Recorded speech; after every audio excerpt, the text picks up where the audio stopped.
warahmatullahi wabarakatuh. Alhamdulillahirabbil alamin. Assalatu wassalamu ala asyrafil anbiya'i wal mursalin sayyidina wa syafi'ina Muhammadin sallallahu alaihi wasallam, amma ba'du. Sebelumnya perkenalkan, nama saya Maulida Laila Ramadhani. Di sini saya akan membahas tentang 6 syarat mencari ilmu. Jadi 6 syarat ini, yang pertama adalah kecerdasan, yang kedua bersungguh-sungguh, yang ketiga sabar, yang keempat biaya, dan yang kelima adalah petunjuk dari seorang guru, dan syarat yang terakhir adalah waktu yang lama. Baik, kita bahas dari yang pertama, yaitu kecerdasan. Kecerdasan di sini terdapat 2 macam, yaitu kecerdasan bawaan dan kecerdasan yang dibentuk dengan usaha. Jadi kecerdasan bawaan adalah kecerdasan yang sudah ada dari sejak kita lahir. Jadi orang yang cerdas tidak perlu belajar secara berulang-ulang, dia dapat dengan mudah memahami suatu materi. Kemudian kecerdasan dengan usaha adalah kecerdasan yang kita bentuk sendiri, yaitu dengan belajar, dengan melakukan diskusi, entah itu dengan membuat kesimpulan dan lain sebagainya. Ilmu itu adalah sebuah cahaya.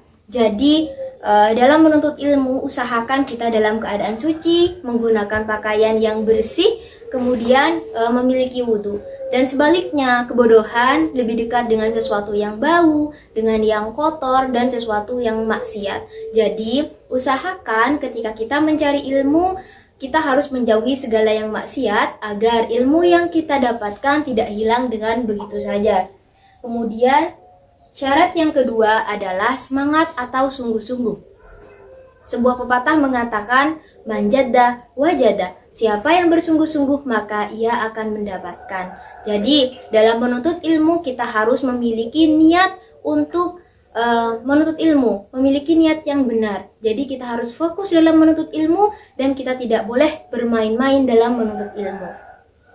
Kemudian syarat yang ketiga adalah sabar. Kita harus bersabar dalam menuntut ilmu, karena ilmu tidak akan diberikan kepada kita dengan begitu saja tanpa usaha. Jadi kita harus berupaya dengan penuh semangat tentunya untuk mendapatkan ilmu yang maksimal.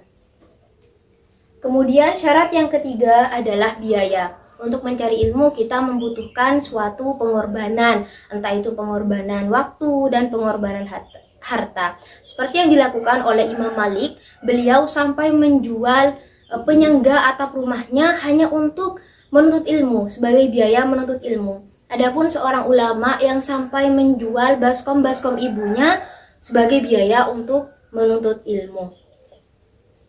Kemudian syarat yang kelima adalah pengarahan seorang guru. Jadi dalam menuntut ilmu kita membutuhkan seorang guru untuk membimbing kita.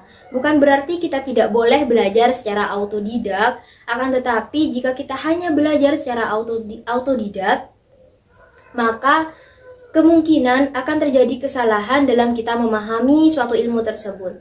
Ketika ada seorang guru, maka kita bisa berdiskusi tentang ilmu apa yang kita tidak pahami. Seperti itu. Sebagaimana sebuah kisah dari Syekh Al-Hulwani. Syekh Al-Hulwani ini adalah guru dari Syekh Abu Bakar. Jadi ketika Syekh Al-Hulwani melakukan hijrah atau mengungsi dari Bukhara ke daerah yang lain, pada saat itu semua murid dari Syekh Al-Hulwani mengunjungi beliau kecuali dari Syekh Abu Bakar. Kemudian ketika Syekh Al-Hulwani bertemu dengan Syekh Abu Bakar, beliau bertanya, "Kemana engkau ketika aku mengungsi di daerah lain, kenapa engkau tidak mengunjungiku?" Kemudian Syekh Abu Bakar menjawab, "Pada waktu itu saya sedang sibuk mengurus ibu kami." Kemudian Syekh Abu Bakar menjawab lagi, Syekh Al-Hulwani menjawab Syekh Abu Bakar, "Sesungguhnya engkau akan mendapatkan rezeki panjang umur, akan tetapi engkau tidak akan mendapatkan rezeki enaknya belajar." Pada kenyataannya, Syekh Abu Bakar ketika mengadakan sebuah pengajian tersebut tidak pernah berjalan dengan lancar. Karena apa? Karena Syekh Abu Bakar sudah menyakiti hati seorang guru. Jadi dapat kita simpulkan, ketika kita ingin mendapatkan ilmu yang barokah, maka kita harus menghormati ahli dari ilmu itu. Ahli ilmu tersebut adalah seorang guru. Kemudian Syarat yang terakhir adalah waktu yang lama. Menuntut ilmu membutuhkan waktu yang sangat lama, sebagaimana kisah dari Ibnu Hajar Al-Asqalani. Beliau menuntut ilmu selama 40 tahun, dan selama 40 tahun itu beliau tidak mendapatkan ilmu apapun. Bahkan semua yang dijelaskan oleh gurunya Ibnu Hajar Al-Asqalani ini tidak ingat, lupa terhadap semua yang dijelaskan oleh gurunya. Kemudian dengan semua itu Ibnu Hajar mengalami patah semangat, putus asa, dan akhirnya beliau memutuskan untuk pulang ke rumahnya. Pada saat perjalanan menuju rumahnya, Ibnu Hajar berteduh di sebuah gua karena turun hujan yang sangat lebat.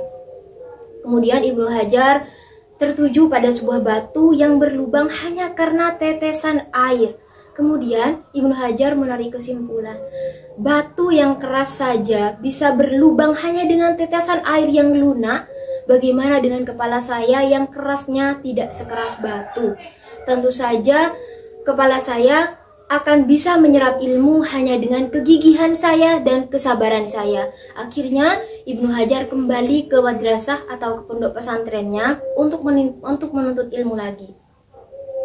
Setelah sampainya di pondok pesantren, Ibnu Hajar belajar kembali tentunya dengan semangat yang lebih tinggi. Dan pada akhirnya Ibnu Hajar menjadi seorang ulama besar hanya karena dengan ketekunan beliau, kesabaran, dan tentunya dengan waktu yang cukup lama. Akhirnya Ibnu Hajar ini menjadi seorang pengarang kitab yang jumlah kitabnya sampai 280 kitab. Salah satu kitabnya adalah Bulughul Maram. Jadi dapat kita simpulkan di sini bahwa jika kita memang bersungguh-sungguh untuk mencari ilmu, memiliki kesabaran, tekun, dan tentunya dengan waktu yang lama, maka insya Allah kita akan mendapatkan ilmu yang barokah dan tentunya mendapatkan kesuksesan. Karena orang yang cerdas itu adalah orang yang tidak pernah berhenti belajar. Sekian dari saya, kurang dan lebihnya saya mohon maaf. Wassalamualaikum warahmatullahi wabarakatuh.